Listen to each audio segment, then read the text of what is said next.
लेके आए हैं संवेग यानी मोमेंटम। हमने पिछली कक्षा में आपको बताया था, जब हम आप विज्ञान की क्लास ले रहे थे, कुछ कारणों की वजह से नहीं हो पाई, तो अब यहाँ से रेगुलर चलेगी। दोस्तों यहाँ पे हम लेके आए हैं संवेग, जिसे हम मोमेंटम बोलते हैं। समझ लो, बड़ा मजा आएगा। फिजिक्स यानी कि फिजिक्स वो होता है जो भौतिक है, संसार में जो भी चीज भौतिक है वो फिजिक्स है, ठीक है।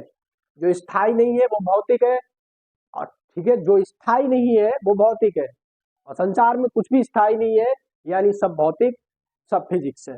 तो समझो, फिजिक्स हर जगह जुड़ी है, आप समझने की कोशिश करो, रटने की नहीं, ठीक। तो देखो संवेग क्या होता है, मोमेंटम। तो ये कह रहा है कि किसी वस्तु का संवेग p है, ऐसे समझो पहले किताबी भाषा से। किसी वस्तु का संवेग क्या कह रहा है, p है। संवेग को हम p से डिनोट करते हैं, ठीक है। उसके द्रव्यमान, अब कह रहा है उसके द्रव्यमान क्या है, यम। संवेग में द्रव्यमान यानी उसके द्रव्यमान यम। और बात कह रहा है तथा वेग v के गुणनफल के बराबर होता है। यही तो है परिभाषा, कि संवेग द्रव्यमान तथा द्रव्यमान, संवेग p उसके द्रव्यमान तथा उसके वेग के गुणनफल के बराबर होता है। तो यानी कि सीधा सीधा हो गया, p बराबर m इंटू बी। सीधी बात है, p बराबर m इंटू बी हो गया, दैट्स ऑल। चलिए, और अगर देखा जाए तो जो संवेग है वो असल में है क्या।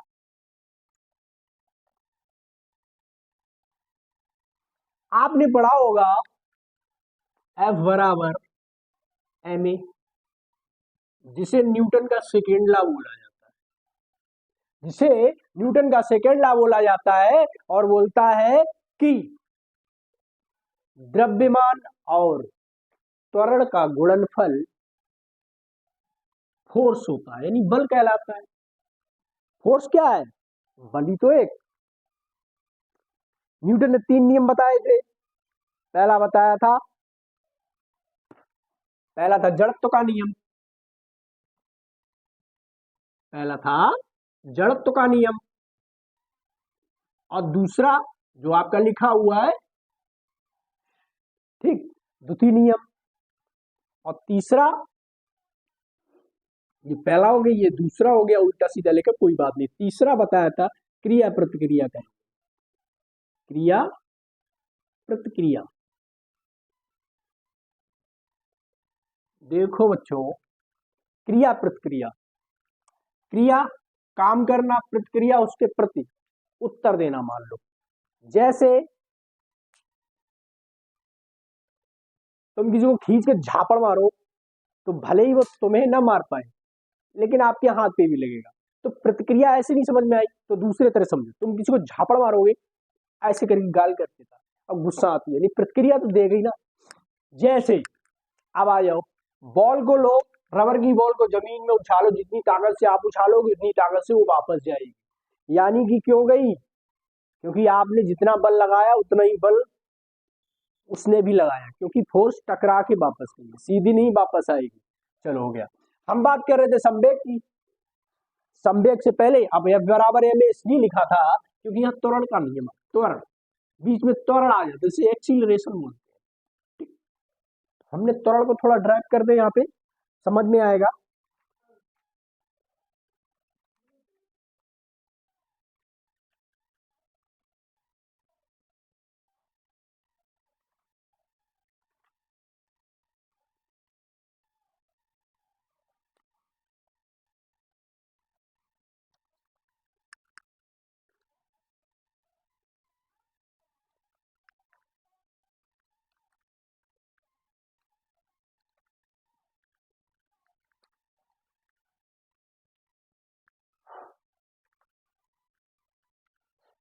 हाँ दोस्तों, तो हम क्या कर रहे थे कि यहाँ पे त्वरण को ड्राइव करें। आपको त्वरण बताएं पहले, त्वरण क्या है, जिसे एक्सीलरेशन बोलते हैं।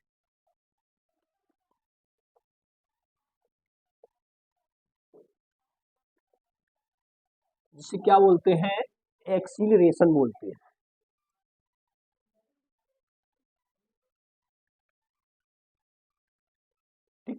त्वरण क्या होता है एक्चुअली, जब कोई वस्तु या कोई वाहन या आप खुद या साइकिल, कोई भी चीज जब गतिमान होती है, गति में होती है, वेग में होती है, स्पीड में होती है, तो क्या होता है कि कोई भी वस्तु यहाँ समान गति से नहीं चल सकती। जैसे आप बाइक लेके चलो तो आप सोचो कि मैं 50 किलोमीटर या 40 किलोमीटर पर घंटे की स्पीड से बराबर में चला जाऊंगा, आप नहीं जा पाओगे। कहीं ना कहीं स्पीड आपको स्लो, कम ज्यादा करनी पड़ती है। ठीक है, तो अब वही त्वरण है, इसके वेग में जो परिवर्तन हो रहा है, इसकी स्पीड में जो परिवर्तन हो रहा है, यही त्वरण है। ठीक, और कुछ नहीं है। अब वेग और स्पीड में परिवर्तन हो रहा है, अब इसमें टाइम भी तो लगता है। हमने क्या लिखा था कि 40 किलोमीटर या 50 किलोमीटर पर हावर, यानी टाइम भी लगा, तो समय का अंतराल भी बदलेगा। अब समय का अंतराल तो आपको पता है चाल बराबर क्या होता है, दूरी बटे समय, यही होता है, शायद होता है। चाल बराबर होता है दूरी बटे समय। अब वेग तो दूरी में ही नापा जाएगा ना भाई, वेग दूरी में नापा जाएगा और समय को हम टी में नापेंगे। तो वेग को किससे, v से नापते हैं, समय को t से। अब अंतराल होगा तो v2 माइनस v1 कर दीजिए और t2 माइनस t1 कर दीजिए, या आइए सीधा delta v upon delta t हो जाएगा, जिसे क्या बोलते हैं, त्वरण बोलते हैं। ठीक, ये आपका हो जाएगा a बराबर delta v upon delta t, हो गया त्वरण।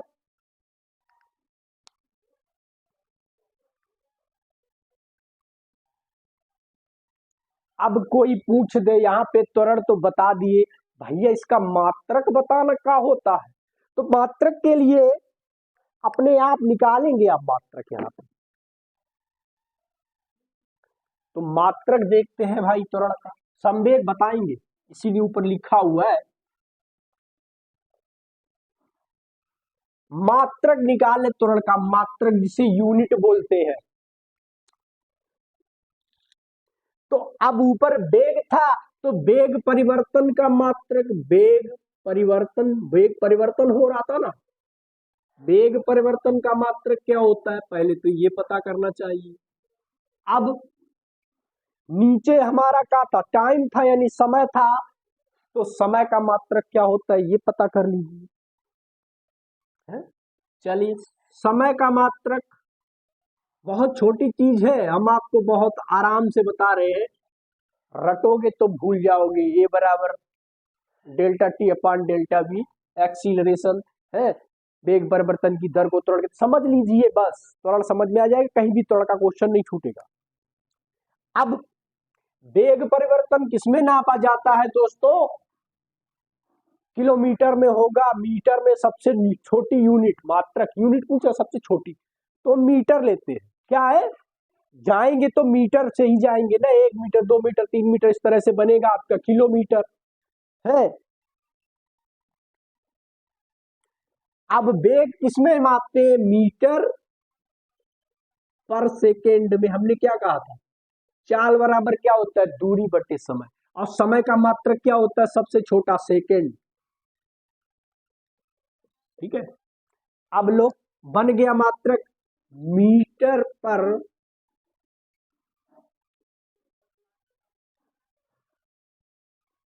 Second square.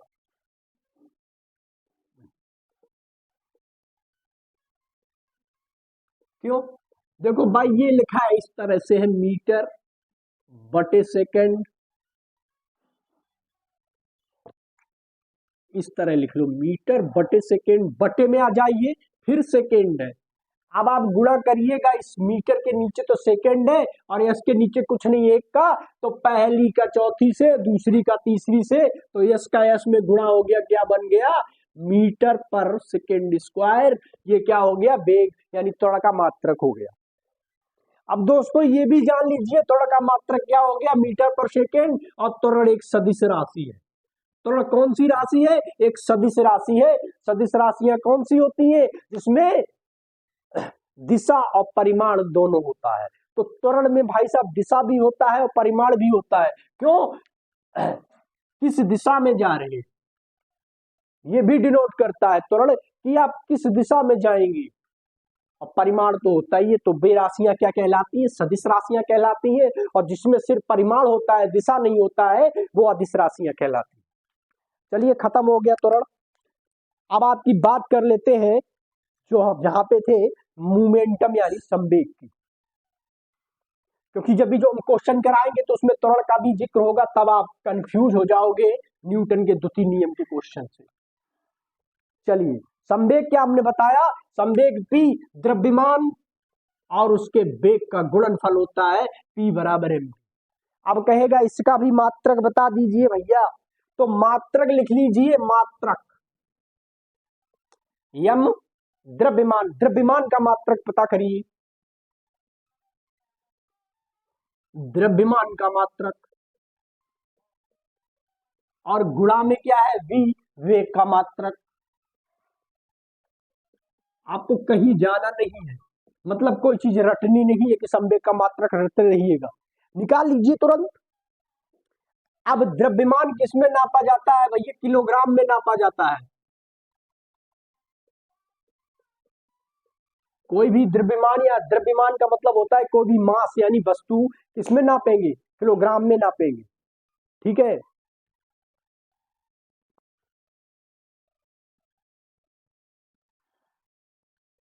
अब दूसरी बात, अभी वेग का मात्रक हम लोगों ने निकाला था, क्या था?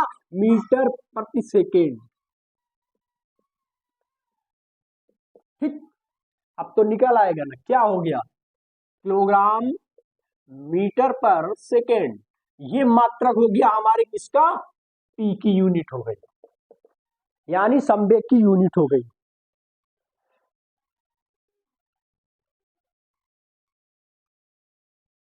और दोस्तों, अगर हम किलोग्राम और मीटर को जोड़ देते हैं तो ये कहलाता है न्यूटन पर सेकेंड।